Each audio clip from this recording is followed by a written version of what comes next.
తీవ్రమైన యుద్ధం భయంకరంగా మారుతోంది. డ్రోన్లు, మిసైల్ అటాక్స్ తో మిడిల్ ఈస్ట్ లో మళ్ళీ ఉద్రిక్తత పరిస్థితి నెలకొన్నాయి. వరుసగా ఇది ఏడో రోజు ఇరాన్ పై దాడులు కంటిన్యూ చేస్తోంది అమెరికా దాడులు గనక ఇంకా ఇలాగే 2-3 రోజుల పాటుగా కొనసాగితే ఇక మేము కూడా పూర్తి స్థాయి యుద్ధం మొదలు పెడతామని ఇరాన్ వార్నింగ్ ఇస్తోంది.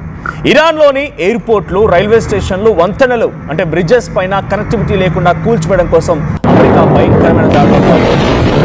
యాజ్డ్ ఏరియాలోని అల్ ఖదీర్ పర్వత ప్రాంతాల్లో అమెరికా దాడులు చేసింది. మరి ఏంటి స్పెషాలిటీ? యాజ్డ్ ఏరియాలోని అల్ ఖదీర్ పర్వత ప్రాంతాల్లో ఎందుకు దాడి చేయాల్సి వచ్చిందంటే ఇక్కడ ఇరాన్ మిసైల్ బేస్ ఉన్నట్టుగా సమాచారం. మళ్ళీ గల్ఫ్ లోని ఇతర దేశాలకి యుద్ధం పాకుతోంది.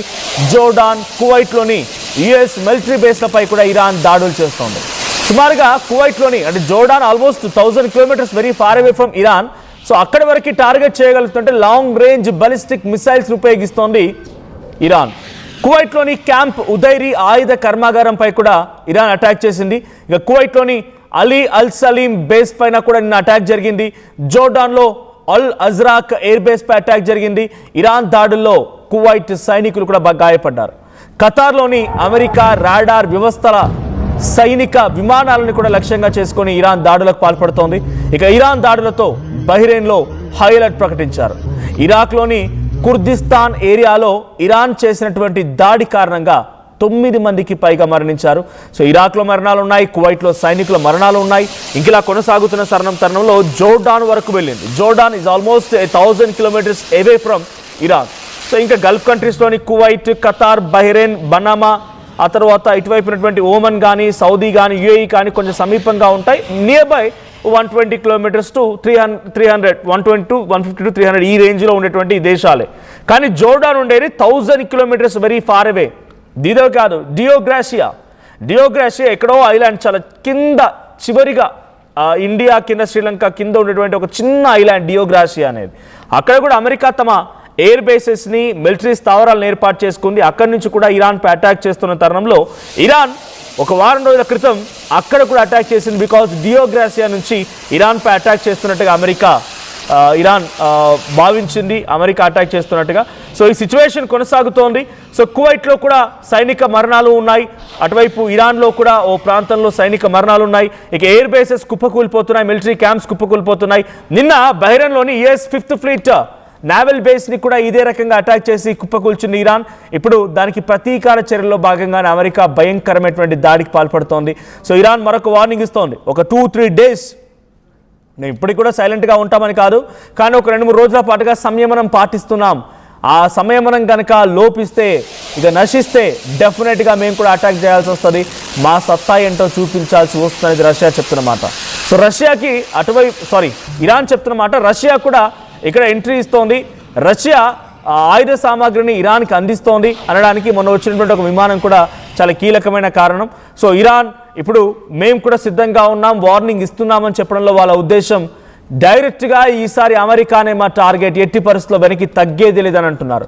ఇన్ని రోజుల పాటుగా కేవలం గల్ఫ్ కంట్రీస్ ఉన్న ఎయిర్ బేసెస్ని, అక్కడి వాటిని టార్గెట్ చేశాం, కానీ ఇక చూస్తూ ఊరుకుంటే ఇంకా మేము తీవ్రంగా నష్టపోతున్నాం కాబట్టి అమెరికానే మా టార్గెట్ అంటున్నారు. సో లాస్ట్ 2 డేస్గా వరీ నిన్న రాత్రింబవలు జరిగినటువంటి ఒకసారి అటాక్ సంబంధించిన దృశ్యాలు చూద్దాం. అమెరికా ఇరాన్పై ఎటువంటి అటాక్స్కి పాల్పడిందో ఒకసారి విజువల్ చూడండి.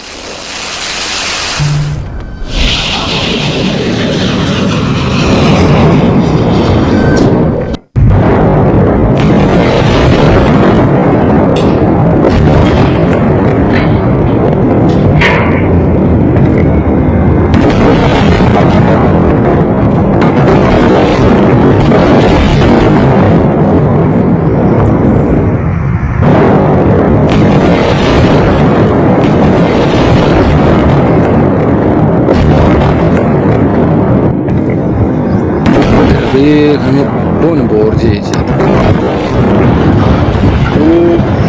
अच्छा जेती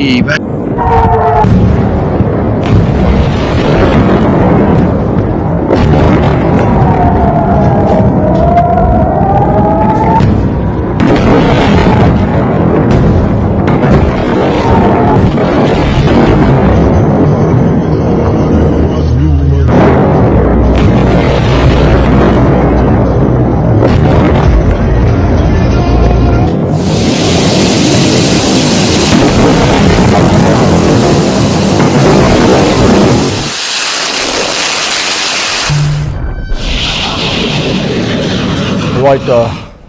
so it's 7th day strike, అంటే 7వ రోజు యుద్ధం.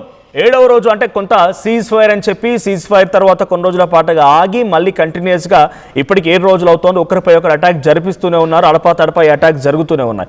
సో 7th డే స్ట్రైక్స్ తర్వాత పెంటగాన్ వాళ్ళ టార్గెట్స్ ఏంటో అనౌన్స్ చేసింది. పెంటగాన్ అంటే అమెరికాకు సంబంధించినటువంటి ఆయుధ సామాగ్రి లెక్కించడంలో కానీ లేకపోతే ఎక్కడెక్కడ అటాక్ జరుగుతున్న లెక్కించడంలో కీలక బాధ్యతలు తీసుకున్నటువంటి సంస్థ. ఈ పెంటగాన్ చెప్తున్నట్టుగా ఏంటంటే Iranian missile launch facilities target అయిపోయాయి, డ్రోన్ స్టోరేజ్ డిపాట్స్ మొత్తం కూడా కుప్పకూలిపోయాయి. ఇరాన్లో command and land control centres కంప్లీట్గా కూడా కొలాప్స్ చేస్తూ ఉన్నాం.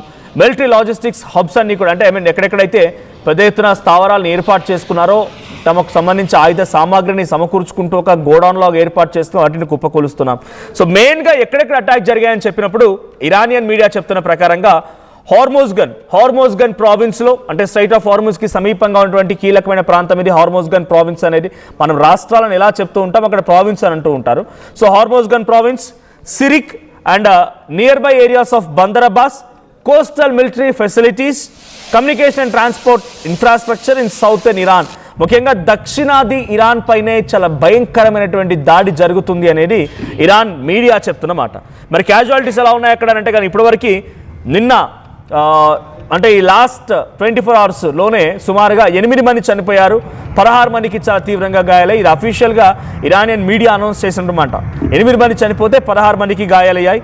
సో యాజ్ ఆఫ్ నో ఇంకా ఇరాన్ ఇట్లా రిటిలియేట్ చేస్తోంది. మరి సో గతంలోనే అలీ ఖమేనీ లాంటి ఒక సుప్రీం లీడర్ చనిపోయిన తర్వాత ఒక రిటిలియేషన్కి రిటిలియేషన్ ఇన్ సెన్స్ తిరిగి దాడి చేయడానికి పాల్పడినటువంటి ఇరాన్ మరి ఇంతటి స్థాయిలో ఇప్పుడు ఎలాగైనా సరే అమెరికాపై దాడి చేయడానికి నిశ్చయించుకొని దాడి చేయడంతో పాటుగా కొద్ది గొప్ప సహాయ సహకారాలు అందిస్తున్నారు వేరే దేశాల నుంచి అనేది కూడా బహిరంగంగానే చర్చ జరుగుతుంది. కాబట్టి ఇరాన్ బహ్రెయిన్పై అటాక్ చేసింది. బహ్రెయిన్లో ఉన్నటువంటి ఒక 5th ఫ్లీట్ నావల్ బేస్ని టార్గెట్ చేసి కుప్పకూల్చింది.